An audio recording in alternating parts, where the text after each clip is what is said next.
There are definitely career rental exploiters who will go around and they know the process. Once they're in the door, they know that they can never pay again and destroy the place, and they've got somewhere to stay for 3 months. Up these stairs and behind this door is Murdoch's most recent nightmare come true. Destruction left behind in the path of what he and other landlords call a consuming process of time, money, and patience to evict those who refuse to pay rent. Amidst the heaping mounds of trash, there's rabbit feces on this counter, as well as a Thanksgiving turkey carcass that has been left out.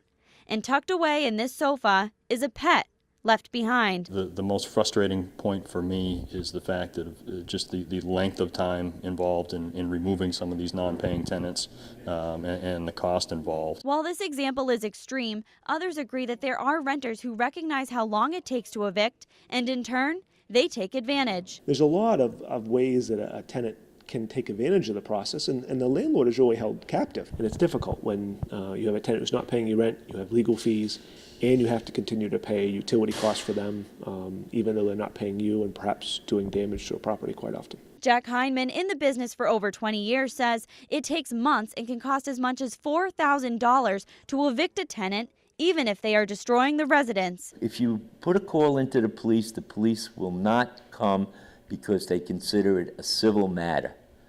Okay? In the meantime, you have to just look there and watch them damage your property. You have no recourse. Even those who are devastated facing eviction in the wake of job loss have heard of tenants who they say work the system. They really ruin it for the people who are trying and fall into a hard time. Any tenant who is evicted is offered free legal representation in court. When landlords complain that it takes them forever to get tenants out, generally it's because the landlord has made a mistake. Yet landlords say they know of deadbeat tenants who sneak their way through the screening system.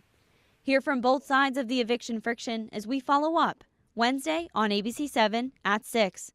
I'm Lindsay Mills. I did that for the first while after that.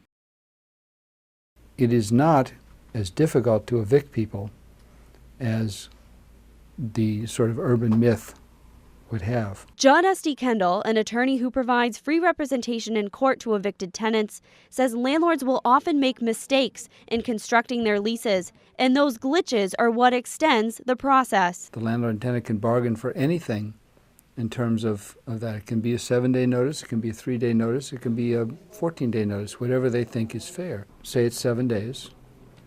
The landlord has to give the tenant 7 days notice of the court hearing, so that's another maybe 2 weeks.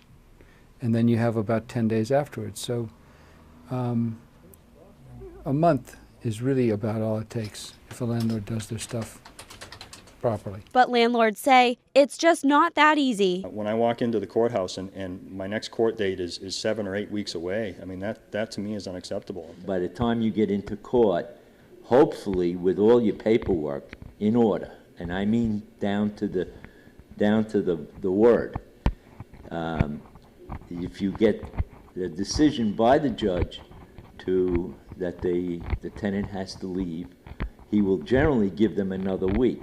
As the time stacks up, so do the costs. In court fees and sheriff service alone, you're probably somewhere in the neighborhood of $200 by the time it's all said and done. Under law, landlords must provide a habitable environment by covering utility costs, even if the tenants stop chipping in. If I walked into Walmart tomorrow and took a TV out the door, I'd be arrested. And for a landlord, they lose, $600, $800, $900 a month the tenant is there, and they're allowed to stay for 2 months before we can legally get them out. Despite the lengthy wait and the racked up costs, tenants like these who have just fallen on hard times and are first-time offenders still have nowhere to go. We just had a baby 8 weeks ago, and my girlfriend was sick and had a hard time through a pregnancy, so I was going to a lot of doctor's appointments with her and ended up losing my job because I was missing so much work and haven't had time to find a job yet, so that's why we're here. But this couple understands landlords have to make a living too. We live in a trailer park, and there's a lot of trailers in there, so if nobody paid rent, there'd be